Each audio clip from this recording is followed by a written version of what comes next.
شريف شيخ أحمد مدحويني هوري Soomaaliya oo shir jireed Muqdisho ku qabtay waxa uu ka hadlay arrimo badan oo ay ka mid yihiin dib u dhacyada doorashada iyo waxqabadka dawladda madaxweyne Xasan Sheekh Maxamuud isaga oo ka hadlayay sababaha ay dib ugu dhacayaan doorashada madaxtinimo ee Soomaaliya aragtidiisa waxa uu ku qeexay kursiga waa la jeclaan karaa laakiin waxa la rabaa kursiga waxa lagu joogi karaa sharci kaliya madaxna waxa laga rabaa wixii ballan qaaday inay ku dadaasho inay fuliso haddii dekada ay ka soo galayso 6 milyan ama 7 milyan ama 10 milyan oo doorashada ajidido maalin walba qasnada dawladda lacag ka soo qaadido kaameenka ku gashid dadka kale oo kaameenka kula jirana dakhligooda oo kooban yahay ama aysan haysanin ujeedada wax loo jiidayo marka waa cadaa karta in hanti la boobo umada la gaajeysiyo murashaxiintu ay daalaan dadku ay daalaan markaas laga faa'iideysto laakiin waxaan leenahay madaalayno diyaaraan nahay دعايات كاستهلا سمايو العقلان لا هذا عيب معه لكن عيب وحا انتوق لنقض أبو مدح isla arintaas dhaqaalaha dekada iyo hantida dawladda ayuu baarlamaanku cusub ka codsaday in guddi la socdo loo xil saaro ayadoo loo sheegayo dekada kaligeeda inay dhowr milyan ka soo gasho lacagtaas meesha ay aad kuntu waa su'aal ay tahay inaan isweydiino waxyaabaha ka soo kala dekada airportka canshuuraha dakhliga oo dhan meel uu ka yimaadaba marka lacagaha intaas la eg inay soo galaan oo ciidamadu ay mushaar la'aan ahaadaan runtii waxay muujinaysaa fasaadka iyo corruptionka meesha uu gaaray waxaan ka codsanaynaa baarlamaanka inay abuuraan guddi la socda dhaqdhaqaaqa dhaqaalaha dalka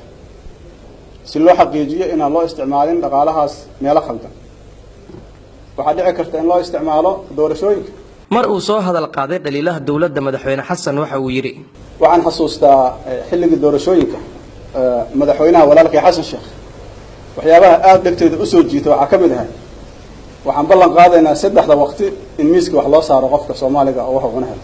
ma dhacdo arintaas bilcagsi yaa dhacdo marka aad fiiriso 6 qodob oo sheegay madaxweynaha kulligooda mid kasta waa cagsi aad waxaan xasuusanaa amniga waa priority koobaad waa labaad waa saddexaad intaas waa huba inuu sii dhaafin kala ma hubo amniga laga shaqeeyo maanta aan ku naaleeleyna xagoo jooga magaalada dhow waa kala xiranta meel aadi karta ma laha halku dhiga ololaha madaxweynaha Soomaaliya ayuu ku micneeyay ereyga lagu soo celiyo oo qabyo ninkeeda dhameystira waxa la yiraahdaa qof hawl loo diray shaqada loo soo qabo waayay lagu khasbaayo inuu qabto shaqadii hada qabyo ninkeeda dhameystira raal ah shaqadaas ka soo dhameystira tan shaqo khasaba ma waa shaqo adiga aad dooranayso waa shaqo lagu dooranayo waa shaqo qaran marka munaasabad lama laha xiriir lama laha mahmaayadaan meesha ay soo gasho ugu dambeyn musharax Shariif Sheekh Axmed mar la weydiiyay rajadiisa inuu guuleysan karo waxa uu ku jawaabay aniga rajada aan ka qabo inaan madaxweyne noqdo 100% waa ku sheegaa madaxweynaha soo socda waa aniga hadda ku talagalay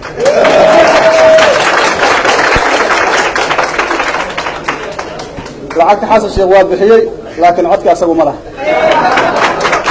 codka xildhibaankaana bixinaa waan arki doontaa insha Allah madaxweyne xasan oo dhaliilahan loo jeediyay isku dayo aan kula xiriirnay inuu ma aysan suurto gelin inaan jawaabo uga helno Cabdinaasir Maxamed telefishinka Home Cable magaalada Muqdisho.